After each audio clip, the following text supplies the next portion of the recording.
97.3 Citi FM. Relevant radio, always. Hello and welcome to another edition of Business Weekly on Citi TV with me, Vivian Kai Lokko. It's a packed edition today and we have lots of activities in the business sector. First of all, massive layoff hits Tigo, as well as some businesses declaring a 3-day strike from Monday. And also, we'll tell you why AngloGold Ashanti is ceding majority of its stake in Obuasi to government.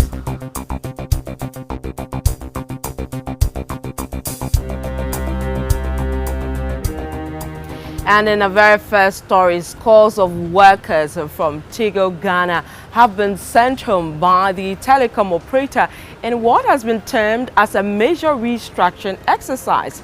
Now, it's unclear the exact number of workers that have been sent home, but Citi Business News has learned over 80 workers were sent home this week and more are expected to go.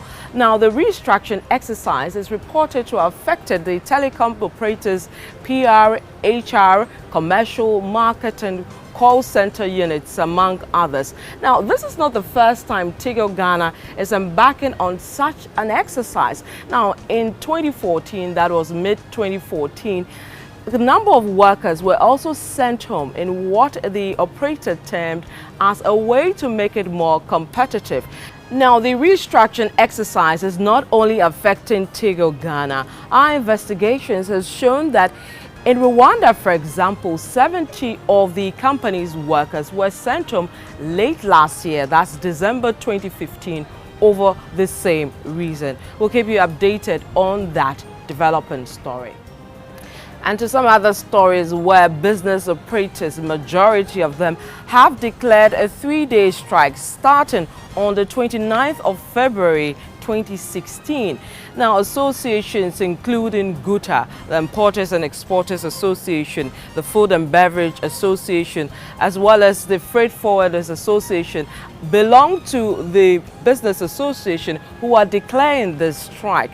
Now, this strike is because the associations are unhappy with the current high tax regime. And let's go back to this developing story which we've been bringing to you for some time now, and it has to do with the agitations at the Obuasi mine, which belongs to AngloGold Ashanti. Now, you will remember that a couple of weeks ago, illegal miners there attacked the communications specialist of AngloGold Ashanti, leading to his death. The attacks was to do with, the takeover of that mine. Now, the latest twist to that development is that AngloGold Ashanti, which owns that mine, has announced that it intends to cede majority of the Obuasi mine to government. Now, as much as 2/3 of that concession is to be given to government. Government has also announced that if Ashanti Gold cedes that concession to it, it intends to give it to the illegal miners. And to some other stories where bankers have welcomed the appointment of Daniel Asiedu as the new Managing Director of Agricultural Development Bank, ADB. Now, Daniel Asiedu, prior to this appointment, was the Managing Director of Zenith Bank. He was at the helm of affairs of that bank for over 6 years. Now, industry watchers are confident that Daniel Asiedu will help turn the fortunes of the bank around. Now, that bank, ADB, has been in the news for some time now with issues to do with its managing director, that's the former Stephen Pochi, over the sale of the bank's assets, as well as the launch of the bank's IPO and some HR matters. Now, let's go to investments, that is foreign investments coming into Ghana, and latest figures released by the Ghana Investment Promotion Center, GIPC, reveal that Ghana lost some amount of investments coming into Ghana. Actually, for 2015, as much as 31% decline in the FDIs coming into Ghana. Now, my colleague Pius Emiye Eduku has been monitoring this development. Now, Pius, you've been in this on this story for some time now. What is the GIPC saying for the decline in the FDIs? Exactly, as you mentioned, the foreign direct investment declined from about $3.4 billion recorded in 2014 to about $2.3 billion recorded in 2015. The total number of projects also declined from about 185 to 170 for the same period.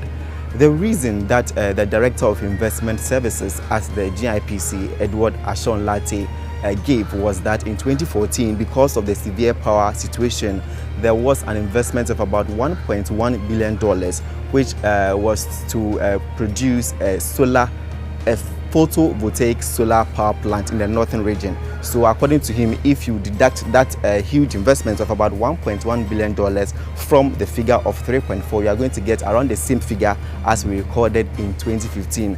But another twist to this was that for employment generated to Ghanaians, the figure increased from about 11,000 to about 13,000 for the period.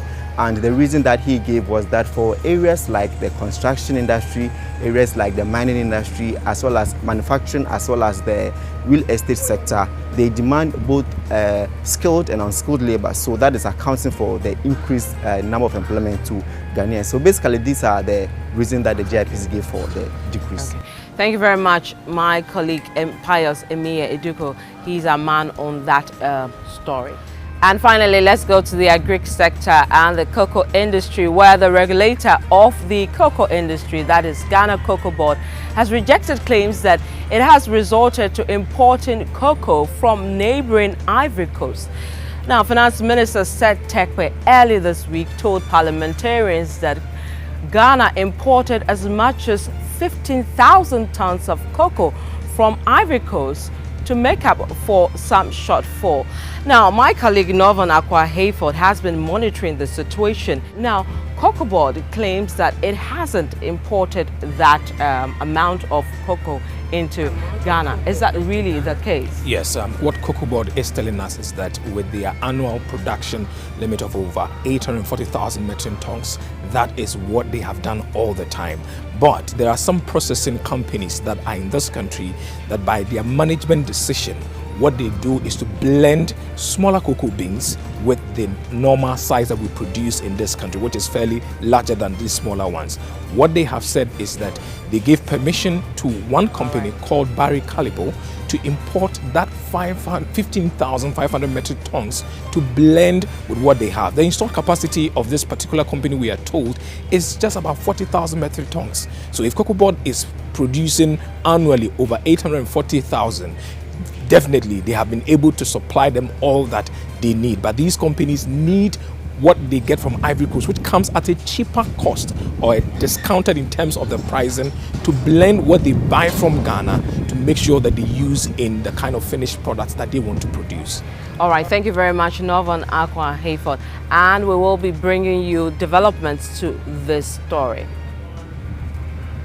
And that's it for another edition of Business Weekly on Citi TV with me, Vivian Kai Lokko. Join me again next week. Bye.